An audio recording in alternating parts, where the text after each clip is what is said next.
Good morning, everybody. Welcome to Simon on the Sofa. This is a first. I'm in Barcelona and I am looking at a magnificent sunrise at 6:45 in the morning, something like that. And I'm with a wonderful, wonderful being called Ratish. Namaste. Wonderful. Super to capture this moment. It was your idea because I was going to just have you on a yellow sofa in a dark room, and you said, why don't we sit by the sunset, and it's a beautiful sunrise, and it's a beautiful place to talk about yoga. Yeah. So I love that idea. Yeah, thank you for having me. Pleasure. So yeah, I just love to, you know, open the morning with just like how you're feeling in this moment. Yeah, well, I feel a little sore from yesterday because on the Yoga Go we did a lot of sun salutation. In fact, this was an auspicious number 108, and I haven't done that for a while, so I feel a little bit in my body. Besides that, the sunrise really rises my energy up, so I'm feeling good. Yeah, wonderful. So we're in Barcelona. We've been doing yoga. You've been teaching me yoga in many respects, not just from the physical but from the mental, the internal, the philosophical. Do you want to just talk a little bit about just yoga, what does yoga mean to you? Yeah, well, what yoga is continuously doing towards me is that is bringing me both my sides, you know, the side that we usually want to hide and the side you want to present in front. But yoga is helping me to have a good face on the real condition of my mind and my heart, and I'm hoping that could be, maybe it will be interpreted differently in different individuals, but I'm hoping that everyone could have those kind of confronting what they really are. So that was a little bit yoga for me. Yeah, nice, wonderful.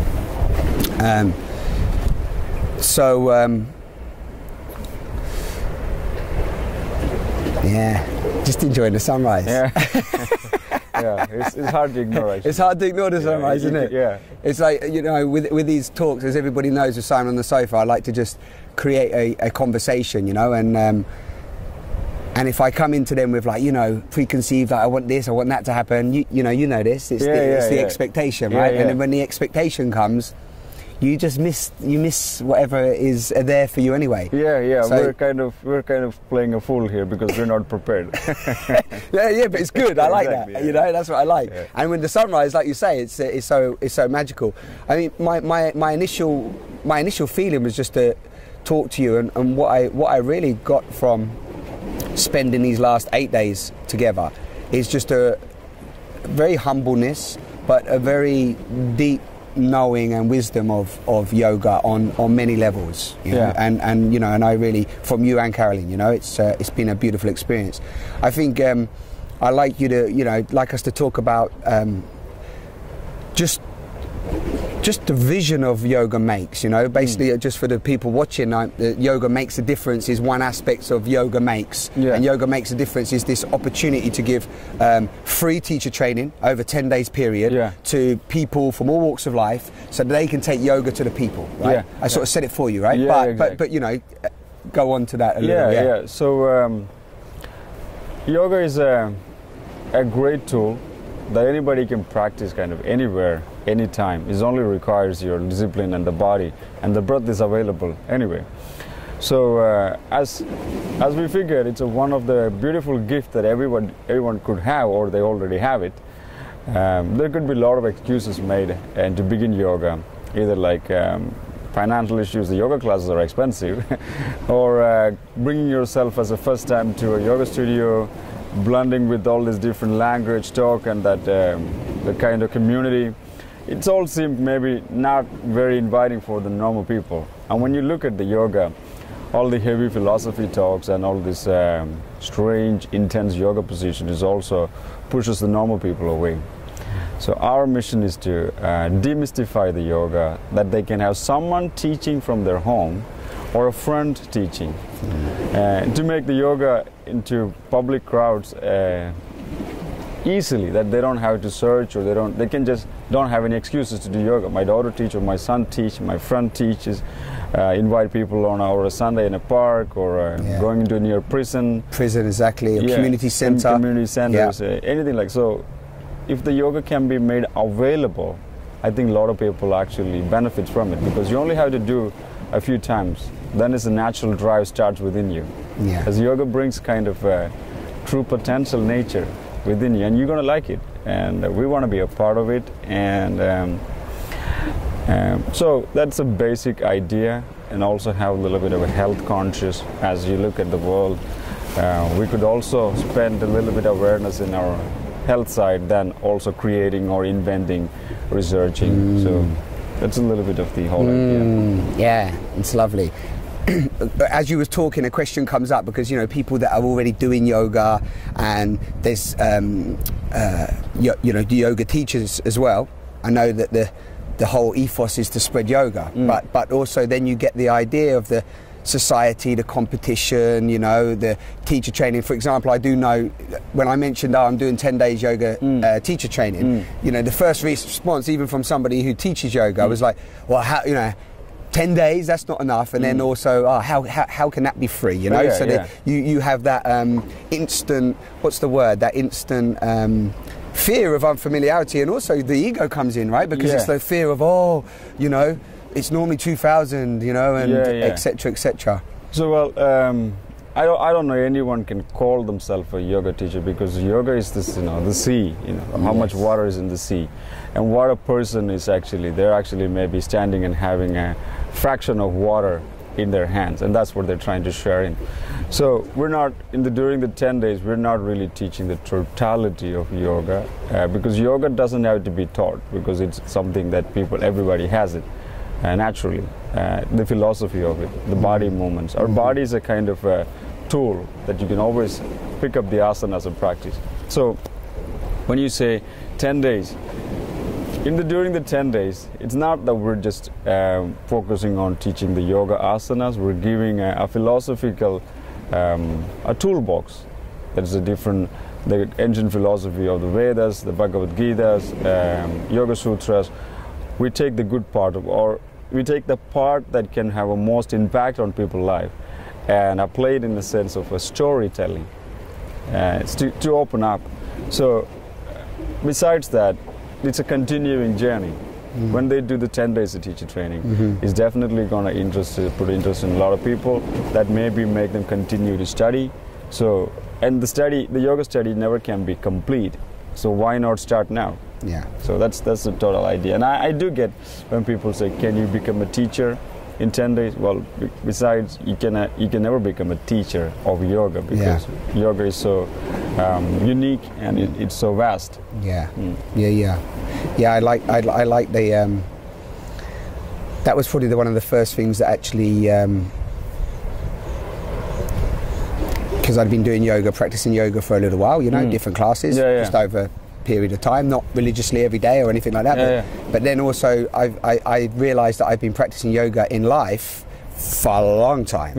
You know? It's like, but my asanas were not being practiced on a regular basis. Exactly. You see what I mean? Exactly. And then what you and Carolyn did was really, it was just that initial word when you said, you know, the postures, the asanas are for you to then the yoga begins, you know, because the body, and I'd done Vipassana, and so I'd sat for a long time, but then you also said that once you go through these postures, you have the opportunity, you can sit, you know, you can sit for a longer time, you can then be in that more place of peace and so on. So I really enjoyed that.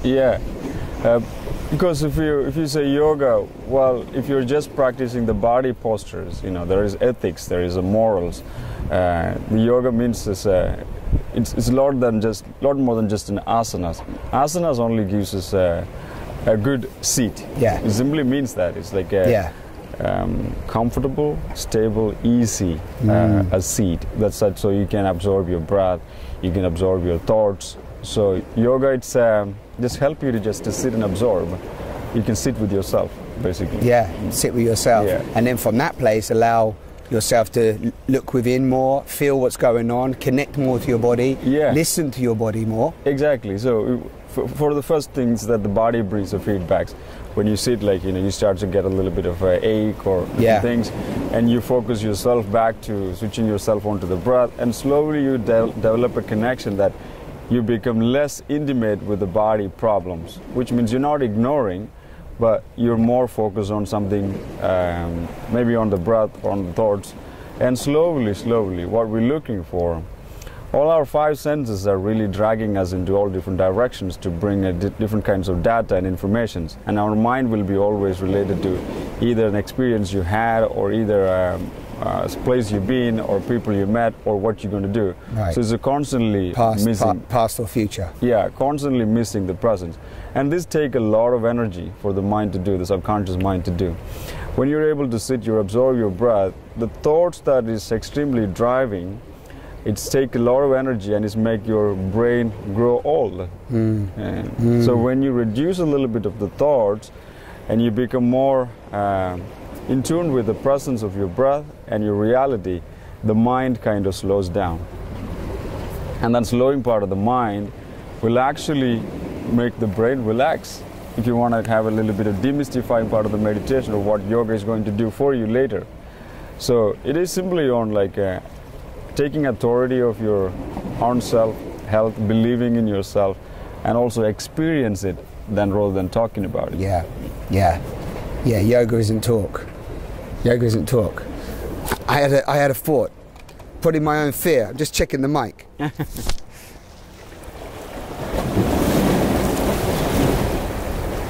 Because I heard the waves come.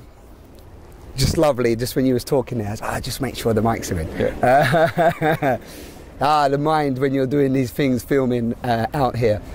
So, yeah, I'm just like soaking. So that's wonderful. I mean, Ratish, we could talk for hours, we've been doing yoga every day, and then we've been doing teaching around the asanas and the postures, and then we do a philosophy session, and then we do stories of the Bhagavad Gita, the Upanishads, and more the Bhagavad Gita we've been talking about. And some other, you said last night actually something lovely, maybe you talk a little bit about that. So a lot of people get sometimes caught up in or don't understand the Indian philosophy, isn't it? Yeah. And you're sort of demystifying that for the people, aren't you? So you're sort of breaking down, simplifying it for them on the course as well, so they can just see it as the metaphor of what it means to them. Yeah. So I was discussing with the group yesterday that when we born, we get our conscious life force, and we got a mind, and we haven't got the life experience yet. Of course, we're just infants, and then later through different education, different people that you meet, all the accumulated knowledge you collect, that become the part of your intelligence. In Sanskrit, that is called the buddhi. So you have life, the soul, or the Atman, and then you have the mind, and then you develop the buddhi. Once you develop the intelligence, the buddhi, you want to keep the intelligence in front of the mind, and consciousness is always behind. So when you have intelligence in front of the mind, the ego doesn't steal your mind. This was the story we were kind of demystifying. So there is a conscious self, your archetype, your actual self, and then there is a mind, and then you place the intelligence in front of it, so you can really watch out which way the ego is coming in. And ego is a quality. There's nothing bad about ego. But if you learn to control it, if you use it as a strength, it's actually helpful. Exactly. Yeah. And that was just one of the ways of looking at yourself. And again, I think that, I don't know if you feel this yourself, but there's almost like many different philosophies, many different, people of this time, messengers of all times, they're all pointing to, almost it feels like more and more that I delve deeper on this journey, they're all pointing to that one space, that sort of freedom from temptations and being controlled by others, conditioning, all of this like noise, and for whatever reason it comes into our human experience, ways of moving beyond that. It could be anything. Yoga's one way. There's many different modalities of freeing yourself, and I think that's what I liked about yours and Caroline's teachings, is that it's not even about saying do it this way, do it that. This is the one way, where so many people are like, you must do this. If you tap like this for 10 weeks, you're gonna be this. But you're saying feel into what feels right for you. Yeah. That's one of your key messages. Yeah. Take what resonates, lose for now what doesn't. Yeah. And also, just whatever you're hearing, just trust in yourself. Come here, right? Yeah, it's because uniquely we're all different in our DNAs and cells. So yeah. Our tastes are different. If we all go out into restaurants, we order many different kinds of meals. We could only stick with just one food. Is it British food or Indian food? Or we kind of has a different. We order different things. That means we're different. So in that way, it shouldn't be like either this or that. You take the good part of what you hear. Just let the rest part be without pushing it away or ignoring it. You can become a smart listener or a person. What they do when they hear out something, they'll take the good part of it and then they'll just leave the rest of it. Just let it be. So in that way, in the yoga, in the yoga asanas makes you healthy, flexible, vibrant, strong. In the beginning, people get into yoga just to have that. That's fine. And maybe naturally, when they start to become aware of their body, they become aware of the breath, and they become aware of the thoughts. So you don't really want to force themselves into make something. They are already what they are. They are unique in themselves. You give them a little bit of opportunities, maybe through yoga, maybe through breathing, maybe to make them health aware through food, or thought aware. So that's the whole point. And different people at different stages of their life are ready to receive different bits of information anyway. That's just how it is. It's the only way it can be. Because you just can't, some people are just not ready for certain bits, and then down the line they're like, wow, I can be open to that now, It's similarly, let's say if there is a mango and it's a half done, but if you take it out and keep it in your home and make it ripe, or you wait until it's ripe and fell down, that tastes different because it's been given the care and the nutrition of the roots of the mango tree throughout the whole time to finally make it ripe. Than taking a halfway off and keep it on a paper bag to get it right, it will definitely taste different. So people get ready in different times. Through knowledge, philosophy, life. Through experience. It's getting warm now. I hope that the sun's not like glaring us out, but we probably have to go soon. But I want to share a few bits about just the yoga makes a difference. Really, I mean, I'm all for, as many of you know, watching Simon on the Sofa. I'm very much about the gift economy and what Charles Eisenstein and a number of other people are bringing through.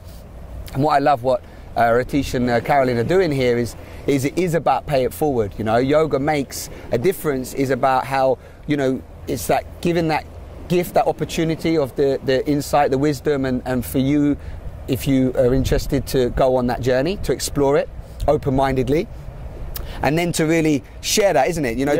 To share that forward, to spread this, to tell people about it. Even if it's not you that necessarily is being called to yoga right now, or again. I really want to say as well, when people think of yoga, we think postures. And you think yoga class, and you see the people walking the mat, and you go, oh, that's yoga. No. That is yoga.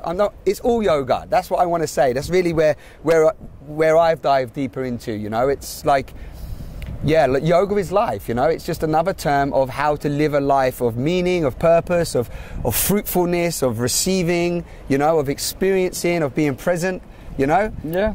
I get a bit passionate. I see. I totally see. I've been seeing that from the first day. So I like, so that's the message I want to share. That's why I really wanted to, to film you and bring this just as a little seed. This is like one seed, right? go through even maybe, you know, sometimes that first preconceived idea, you know, I don't know what comes up for you, but just go through that. Yeah. You know, open-mindedly. Yeah, exactly. You can all step into a place with a little bit of uncertainty, but once you put your feet there, you stand there for a while, you start to feel the ground, you forget about the insecurity that you were in before. Yeah. So that's the life. I like everything. You learn to ride a bicycle, you try to swim, you're going to fall and sink a couple of times. That's just, we want to use that downfall to build a foundation to build something very high. Yeah. So yoga can actually help you. Yoga is one of the things that actually can help you do that. Yeah, totally. And you've been doing yoga for many, many years? I've been doing for yoga a while. It's normal, you know. I come from a very normal family back in India, and we had our family had a little bit knowledge in it, but it was never kept outside of the family. I started to get a little inspired from family members and so on. Yeah, if you ask, let's take the last, if you just take the last 10 years, I've probably done, I taught over 6,000 yoga classes. I do, I don't know, maybe over 10,000 hours of practice. I never really thought of that. You done a lot of yoga? Yeah, I done a little bit of yoga, yeah. But you also said one other thing which I loved. You said that you're still the, what did you say? You're still the... I don't remember. You said a lot of things. Testing in there. Yeah. You're still the student. Yeah. So I actually, when I meet Simon or anybody, I'm having a chance to learn, you know, and also sharing a bit of what I know. It reminds me to go forward, and I see that everyone I meet in the road, that is giving me an opportunity to learn their way of life, learn their way of being. So I just started. Yeah. So I'm looking forward to it, and I hopefully meet many of you. Yeah, totally. Yeah. So today we started again.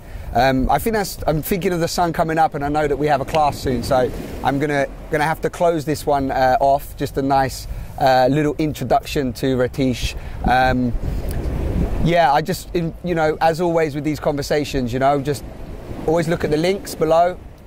Share with your friends, go on your own journey, have a look at the yogamakes.com, yogamakes.com, explore a little bit more about what Carolyn and Ratish are doing. And this is a Simon on the sofa from Barcelona, and the sun is risen. It's just been a beautiful morning, and I think we're going to go and do some yoga practice so that we can be in the yoga even more, right? Yeah, that's right. Yeah. Anything you'd like to share to anyone listening? I think you're free. Whatever. Yeah. Well, I know too little about Simon, but I already like him. We had a little chat yesterday about what he does, and he's very.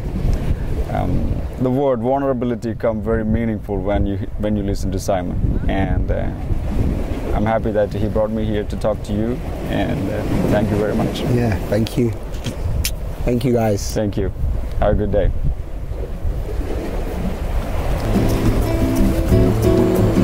Sunrise. Sunrise, yeah.